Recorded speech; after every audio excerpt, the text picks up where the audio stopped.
Hello, ladies and gentlemen. I'm Joseph Novichkov, Senior Trading Manager with GDM. Today's outlook.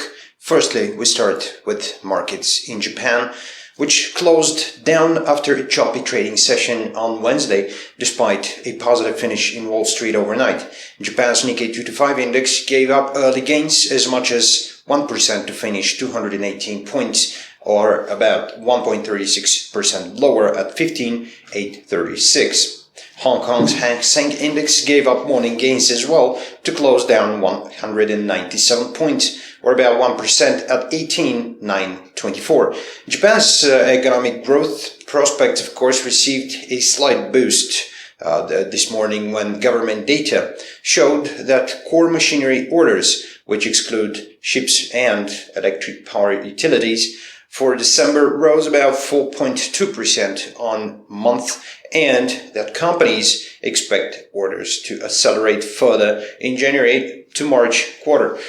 The yen, of course, retook some ground against the dollar on Wednesday after a recent rebound in crude oil prices, which, of course, as we all know, fizzled and revived demand for the safe haven Japanese currency. The dollar fell about 0.3% to 113.74 yen, pulling away from 1 week high of 114.875 set on Tuesday. The greenback tumbled to 16-month low below the 111 yen mark last week as global rout in equities and commodities, as well as reduced expectations for a near-term interest rate hike by the Federal Reserve, of course, which boosted the Japanese currency.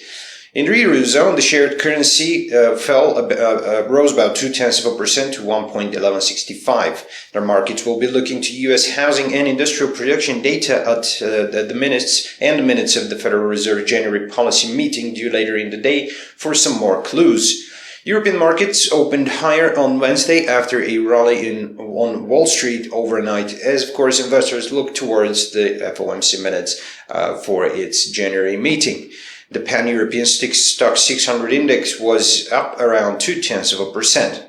In UK, the sterling dropped to a 2-week low against the dollar and, of course, sank versus all but 2 of its 16 major peers before a crucial European Union summit in Brussels, where, of course, the British government will try to reach a deal after the terms of its membership.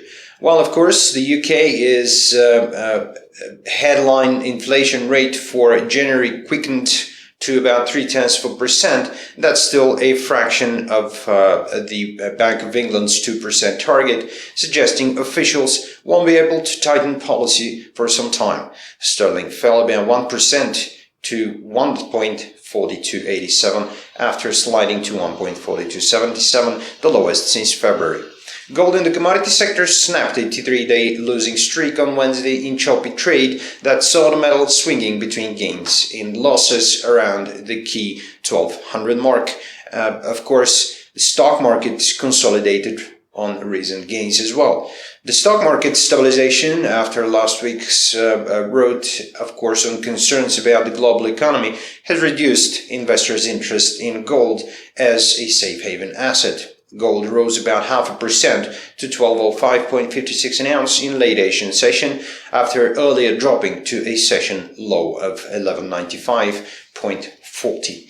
In the energy sector, we're looking at gold oil prices, which fell, reversing gains early in the session on signs that Iran will not join in deal between Saudi Arabia, Russia, and other producers to freeze oil output at January levels, keeping, of course, the current oversupply in place. The U.S. crude fell to 25 cents to 28.79 after trading for much of the Asian session above $29 a barrel. It ended the last session down 40 cents. Today in the calendar, the most important is the UK unemployment rate at 9:30, building permits and housing starts for US, and of course the FOMC minutes at 19. That's all for today. Stay tuned for more important. See you next time. Bye-bye.